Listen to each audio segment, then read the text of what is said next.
नमस्कार, मैं आपकी योगाचार्य अनीता। तो आज हम एक गंभीर विषय पे चर्चा करने आए हैं, कॉन्स्टिपेशन। सुबह जब हम सो के उठे तो हमें आधे घंटे के अंदर मोशंस नहीं होते हैं। काफी मशक्कतों के बाद या दिन भर में कभी भी मोशन हुआ, ऐसा नहीं है कि एक फिक्स टाइम है हमारा कि हम जब उठे और आधे घंटे के अंदर हो जाए, दैट मीन्स कि हमें कॉन्स्टिपेशन नहीं है। लेकिन अगर उस आधे घंटे में अगर आपको मोशंस नहीं हुए, इसका मतलब है कि आप कॉन्स्टिपेटेड हैं। तो आज मैं इस विषय पे चर्चा करने आई हूँ और आपको उसके अकॉर्डिंग कुछ चीजें बताने आई हूँ जो आपकी हेल्प करेंगी आपको आपके इमोशंस को क्लियर करने में। सबसे पहले सुबह उठें और गर्म पानी के सेवन की आदत डालें। स्टार्टिंग 1 गिलास से ही करें। कोशिश करें कि अगर इस पोस्चर में अगर आप पानी पी पाए तो इट्स ओके। अगर नहीं पी पा रहे हैं तो कम से कम एक कंफर्टेबल पोस्चर में बैठ के या कहीं सोफे पे, बेड में, कहीं भी आप बैठ के उस पानी का सेवन करें। धीरे धीरे करके पानी की आदत डालें। इसके बाद आप कुछ आसन्स को करें जो मैं आपको बताने जा रही हूँ। उस आसन्स को जब आप करके मोशन के लिए जाएंगे तो आपके मोशंस क्लियर होने शुरू होंगे। हो सकता है कि जब आप पहली बार करें तो आपको कुछ उतना असर ना दिखे, लेकिन जब आप उसको 1 से 2 बार 3 बार जब आप आगे बढ़ेंगे तो आपको उससे बेनिफिट्स मिलने शुरू हो जाएंगे। क्योंकि इट्स वेरी इंपॉर्टेंट कि हम अपने एब्डोमिनल मसल्स का मसाज करें।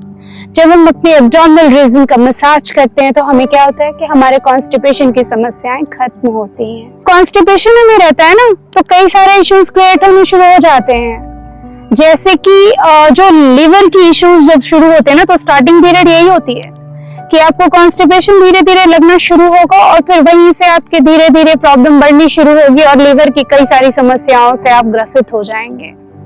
जो डायबिटिक होते हैं उनके साथ भी ऐसा ही होता है कि उन्हें भी कॉन्स्टिपेशन की काफी सारी समस्याएं होती हैं। टाइप 2 डायबिटीज तो हमारे पेट से ही रिलेटेड ही है कि हमारे पेट की काफी सारी समस्याएं हमें होनी शुरू हो जाती है।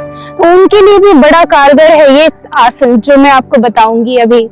थायराइड के पेशेंट्स के लिए भी बहुत कारगर है क्योंकि उन्हें भी कॉन्स्टिपेशन की बहुत समस्या होती है। तो चलिए आइए प्रारंभ करते हैं अपने आसनों का।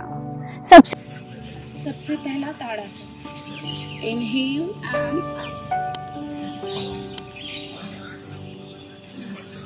3 बार से शुरुआत करें, 3 से 5 बार तक हमें करें। Inhale and now the second one is थोड़ा सा पैरों में gap. Inhale and exhale, stretch your body.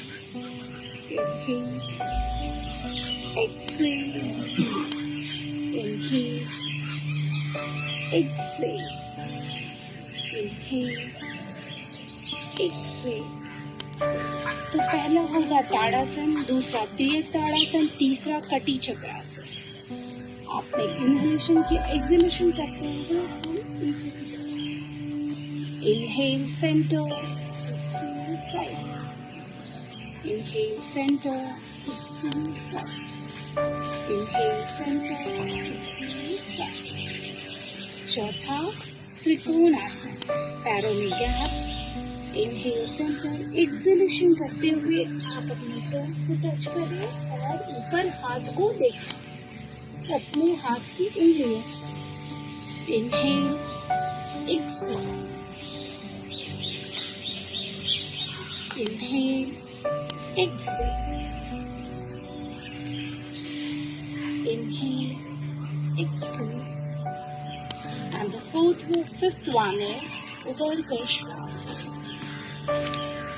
इस तरह से बैठना है आपको और अपने सांस लिया आपने, सांस को छोड़ के हुए की पोजीशन। एक्सहेलेशन करते हैं आप पीछे देखेंगे, twisting। Inhale, exhale, inhale, exhale, inhale, inhale। और इस तरह से 3 से 5 बार हमें अभ्यास का प्रारंभ करना है। 3 बार से शुरुआत करें, 3 से 5, और 5 से 8 तक हमें जाना है। इन आसनों को हम करें कब? कुछ प्रिकॉशंस हैं जो हमें लेने हैं, वो भी मैं आज आपको बताऊंगी। तो पानी पिए सुबह, जब आप पानी पीने के बाद इन आसनों को करें। पानी पीने के बाद इन आसनों को करें। और कुछ ऐसे भी लोग हैं जो इन आसनों को नहीं कर सकते हैं, जैसे कि एक हमारा रहा उदरकर्षणासन। उदरकर्षणासन जिनको नी की इश्यू है, जिनको घुटने की प्रॉब्लम होनी शुरू हो गई है, वो उदरकर्षणासन को अवॉइड करेंगे, क्योंकि अगर उन्होंने मालासन पोस्चर को किया तो उनके नीज में प्रॉब्लम हो सकते हैं। तो उस एक आसन को आप छोड़ देंगे, बाकी के 4 आसनों को आप कर सकते हैं। कुछ ऐसे मरीज हैं जैसे कि जो हार्ट के पेशेंट हुए, वो बिल्कुल आराम से आसनों को करेंगे और वो त्रिकोण आसन को छोड़ देंगे। त्रिकोण आसन को, उदरकर्षण आसन को हार्ट के मरीज नहीं करेंगे, जो हृदय रोगी जिन है वो। और जिनको बीपी की इश्यू है, वो भी जब धीरे धीरे आसनों का अभ्यास करें, क्योंकि बीपी के मरीज को कुछ भी तेजी के साथ नहीं करना चाहिए। जैसे कि जब हम त्रिकोण आसन कर रहे हैं तो एकदम रैपिडली उसको नहीं करना है, बिल्कुल धीरे धीरे, तेजी के साथ किसी भी आसन का अभ्यास ना करें जो हमारे ब्लड प्रेशर के मरीज हुए।